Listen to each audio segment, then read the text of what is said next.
Hi everyone, welcome to my channel. तो ये है मेरा आज इंडियन नेशनल कांग्रेस का सेशन 2। मैंने अपने फर्स्ट वाले वीडियो में 11th सेशन तक का पूरा सब कुछ बताया था। तो आज मैं स्टार्ट करने जा रही हूँ 12th सेशन से, जो कि हुआ था 1896 में। और ये हुआ था आपका कोलकाता, और इसके प्रेसिडेंट थे रहीमतुल्ला साइनी। इस वाले सेशन में ही सबसे पहले जो वंदे मातरम जो सॉन्ग है वो सबसे पहले 1896 के सेशन में ही गाया गया था। तो इसके ऑथर कौन है, मतलब वंदे मातरम लिखे कौन है, वो थे बंकिम चंद्र चट्टोपाध्याय।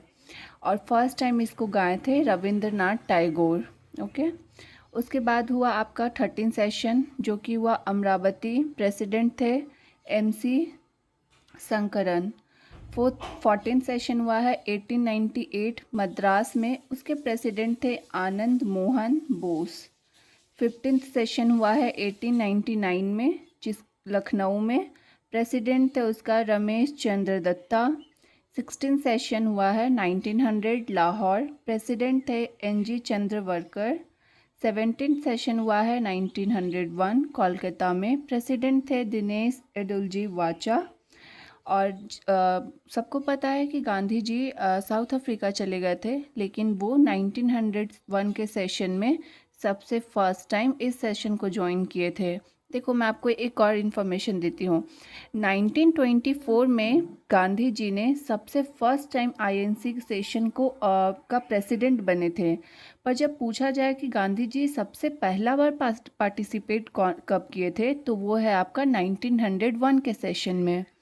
उसके बाद हुआ था 18th सेशन, जो कि है 1902 अहमदाबाद में। उसके प्रेसिडेंट बने थे सुरेंद्रनाथ बैनर्जी। 19th सेशन हुआ फिर 1903 मद्रास। प्रेसिडेंट लाल मोहन घोष। 20 सेशन हुआ है 1904 में बॉम्बे। प्रेसिडेंट थे sir Henry cotton. 21st session हुआ है 1905 में, और वो हुआ है बनारस में, और प्रेसिडेंट थे गोपाल कृष्ण गोखले। तो आप सभी को पता है, जिन्होंने थोड़ा भी हिस्ट्री पढ़ा होगा, तो कि जब बंगाल का डिवीज़न हुआ था, जो अभी का वेस्ट बंगाल और जो बांग्लादेश है, वो पहले पूरा बंगाल था। तो बंगाल का डिवीज़न हुआ था 1905 में। ओके। तो इस वाले टीम में क्या हुआ था कि मॉडरेट और एक्सट्रीमिस्ट दो टाइप के लोग थे INC में। तो मॉडरेट चाहते थे कि एक्सट्रीमिस्ट का लीडर कोई भी प्रेसिडेंट ना बने, तो इसीलिए वो कौन कौन बने, गोपाल कृष्ण गोखले। तो इस वाले में क्या हुआ था सेशन में, बंगाल स्टार्टेड, ये स्वदेशी मूवमेंट स्टार्ट हुआ था। क्योंकि बंगाल का पार्टीशन हुआ था। ओके। अब है 22 सेक्शन 1906 कलकत्ता। तो एक्सट्रीमिस्ट चाहते थे कि वो प्रेसिडेंट बने, ताकि वो क्या कर पाए, ब्रिटिश का अगेंस्ट में बोल पाए कि बंगाल डिवीज़न सॉल्यूशन नहीं है किसी भी एक स्टेट को। अगर एडमिनिस्ट्रेशन बहुत होता, वो लोग बोल रहे थे कि बहुत बड़ा एडमिनिस्ट्रेशन होने की वजह से वो अच्छे से उस पर काम नहीं कर पा रहे, ध्यान नहीं दे रहे, इसीलिए वो बंगाल का डिवीज़न किए थे। बट सबको पता है कि वो ब्रेक करना चाहते थे, लोगों को एक दूसरे में यूनिटी को ब्रेक करना चाहते थे। तो इसीलिए एक्सट्रीमिस्ट बनना चाहते थे प्रेसिडेंट, ताकि वो ब्रिटिश के अगेंस्ट में बोल सके। पर मॉडरेट चाहते थे कि नहीं, जो ब्रिटिश कर रहा है वो कहीं ना कहीं ठीक है, तो मॉडरेट के ही लीडर से एक प्रेसिडेंट बने। तो उन्होंने दादा भाई नौरोजी को भी बनाया था 1906 का प्रेसिडेंट। तो इससे पहले भी मैंने बताया था, दो सेशन में ऑलरेडी दादा भाई नौरोजी प्रेसिडेंट बन चुके थे, तो ये उनका थर्ड टाइम था कि वो प्रेसिडेंट बने थे। और उसी टाइम जो वर्ड स्वराज है, वो जो INC सेशन में 1906 में first time Swaraj word use किया गया था। मोहम्मद अली जिन्ना, जिनको फादर ऑफ पाकिस्तान भी बोला जाता है, वो फर्स्ट टाइम 1906 के सेशन में ज्वाइन किए थे। ठीक है, for condemnation of partition of Bengal. अब है 23rd सेशन 1907। तो ये भी सेशन है जो 1907 वाला, बहुत इम्पॉर्टेंट है। क्योंकि वो सूरत में हुआ था, और प्रेसिडेंट इसके रास बिहारी बोस बने थे।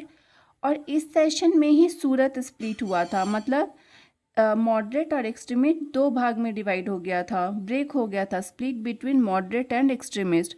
देखो, जब थिंकिंग प्रोसेस मैच नहीं होता है तो डिवाइड होना तय है, हो ही जाता है।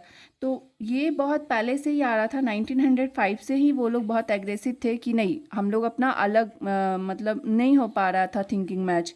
तो फाइनली 1907 में सूरत स्प्लिट हुआ मॉडरेट और एक्सट्रीमिस्ट के बीच में। लॉर्ड मिंटो जब स्प्लिट हुआ था, तो ऑब्वियसली जब दो बंदर लड़ेंगे तो बिल्ली तो फ़ायदा उठाएगा ही। तो वही हुआ था कि लॉर्ड मिंटो ने बोला था कि the fall of the Congress at Surat is our great victory. तो अगर आपसे पूछा जाए कि लॉर्ड मिंटो ने the fall of the Congress at Surat is our great victory कब बोला था, तो वो 23rd 7 1907 में बोला था। ओके। उसके बाद है 24/7 1908 में हुआ था मद्रास, प्रेसिडेंट थे रास बिहारी घोष। 25th सेशन 1909 में हुआ था लाहौर, प्रेसिडेंट थे मदन मोहन मालवीय। तो 1909 के सेशन में क्या हुआ था कि जो मुस्लिम लोग थे, उन्होंने अपना सेपरेट इलेक्ट्रोड का डिमांड किया था ब्रिटिश से। तो इसीलिए इंडियन काउंसिल एक्ट जो 1909 में आया था, अपोज किए थे वो लोग due to separate electrode. Okay. तो 25 सेशन तक आज रखते हैं, मैं नेक्स्ट वीडियो में इसके आगे का सेशन करवाऊंगी। पर अगर आप देखो ना, तो ये 1905 का सेशन, 1906 का सेशन और 1907, ये तीनों इम्पॉर्टेंट है। क्यों? क्योंकि 1905 में बंगाल डिवीज़न हुआ था और सूरत स्प्लिट हुआ था तो 1907 में। तो ये दोनों आपसे डायरेक्ट पूछ सकता है, मतलब प्रोबेबिलिटी ज़्यादा हो जाता है। और एक क्वेश्चन पूछ सकता है जिसमें कि ये पूछेंगे वो लोग कि मोहम्मद अली जिन्ना कौन से सेशन में ज्वाइन किए थे, तो वो भी 1906 है। इसीलिए ये 3 सेशन बहुत इंपॉर्टेंट है। तो आप इसको ट्राई करना, नहीं होगा तो डिटेल्स में करने का, नहीं तो मैं आगे के वीडियो में इस पे डिटेल्स वीडियो भी बना दूंगी कि कौन कौन सा सेशन सबसे ज़्यादा इंपॉर्टेंट है। अगर आपके पास टाइम कम हो तो आप उसको भी पढ़ के जाएंगे तो हो जाएगा। तो अगर आपको मेरा आज का वीडियो अच्छा लगा हो तो प्लीज़ मेरे चैनल को सब्सक्राइब और वीडियो को लाइक कर दीजिए। Thank you.